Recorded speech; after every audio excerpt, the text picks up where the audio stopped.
Essentially, if Biden loses Pennsylvania, the only way he could realistically even have a shot at the White House is he'd need to flip North Carolina. And I know the Biden campaign makes it seem like North Carolina is in play. Right. I'm a little skeptical. Yeah, the polls haven't looked too good there for them. And not just that, it hasn't gone blue since Obama in 2008. Right. Welcome to Reporter's Notebook, where we talk to the Washington Examiner's top journalists about the stories breaking on their beats. I'm Jim Antle. I'm joined today by national political correspondent Mabinty Quarshie. Mabinty, you've written a couple of pieces looking at one of the key battleground states that's going to decide this year's presidential election, and that's Pennsylvania. One of the stories that you wrote had to do with an interesting quirk in Pennsylvania's impact on the Electoral College. Talk a little bit about that. Yeah, so basically after the 2020 census, Pennsylvania loses an Electoral College vote. And so normally that's not a big deal, but because this election was always going to be close, it actually has outsized impact.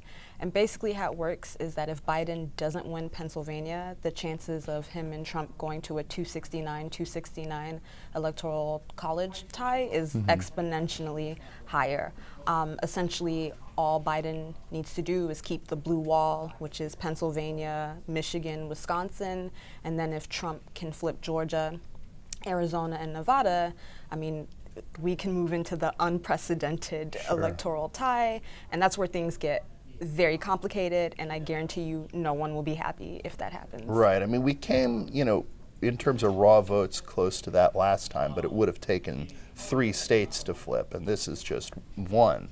Yeah, essentially, if Biden loses Pennsylvania, the only way he could realistically even have a shot at the White House is he'd need to flip North Carolina. And I know the Biden campaign makes it seem like North Carolina is in play. Right. I'm a little skeptical. Yeah, the polls haven't looked too good there for them. And not just that, it hasn't gone blue since Obama in 2008. Right. I mean, I don't know. Right, and it was the only battleground state that Mitt Romney won in 2012. Right. Yeah.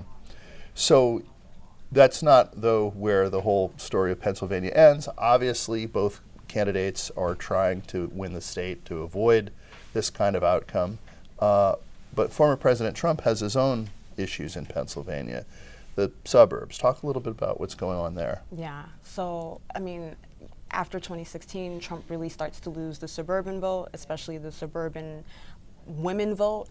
And then during Tuesday's primary, Nikki Haley, who has not been in the race for a good 7 weeks, she ends up pulling about 17% of the vote, and she really gets that support from the Philadelphia collar counties. So that's Buck County, Montgomery County, Chester County, Delaware County, and these are the counties that are in southeastern Pennsylvania, right outside of Philadelphia. And these are the counties that Biden won in 2020 that helped him flip the state back from Trump. So this is a real weakness from Trump. He needs to win back those supporters because, Nikki Haley, she ends up winning 157,000 votes. That's more than the 44,000 votes that Trump won in 2016. It's more than the 80,000 votes that Biden won in 2020. I mean, those voters, in a way, they could decide the 2024 election. And so that's why Team Biden is trying to make a pitch to those voters. Nikki Haley hasn't endorsed yet. I don't think she's very likely to endorse Biden, but it's possible she never endorses Trump. And so some of these voters are out there. What is the Biden campaign doing to try to appeal to them?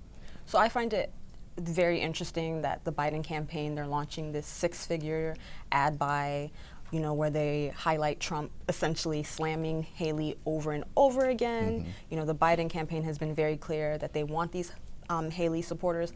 What I find interesting, though, is that at the same time that 157,000 voters are still voting for Haley, we have 60,000 Democratic voters who are voting uncommitted in the primary. Right. And so I literally asked the source while I was talking to them, what sense does it make to reach out to Haley supporters when you have 60,000 members of your party not voting for you? And these supporters, they've been calling for a permanent ceasefire between Israel and Hamas, and it just seems that the appearance looks like he's abandoning his voters to go after these Republican voters. And to your point, Haley has not made it seem that she wants her supporters to vote for Biden, although She also hasn't endorsed Trump. Right. And as of right now, her and Trump have not spoken. So Right. it's very complicated, and I'm not sure what sense it makes. Right, and there's also just the question of, are the people who are turning out to vote for Haley after she's already left the primary, aren't these people who are probably not going to vote for Trump in the general election anyway, whereas maybe some of these uncommitted voters are still gettable? Yeah, and again, these are huge numbers that really could decide Pennsylvania and the election. And, you know, I had one source tell me that Trump doesn't need these voters. Like, he could just really drive out the support in these red counties in Pennsylvania. But then again, in a race where every single vote counts, it might behoove him to try and win them back. Sure. Maybe next time we'll have a race between Nikki Haley and uncommitted? I mean, I'm sure you and I will be talking about this during the next primaries that come. Definitely. The next Biden versus Trump rematch. Yeah. Thank you, Mabinty. You can read Mabinty and the rest of our political team's coverage at washingtonexaminer.com.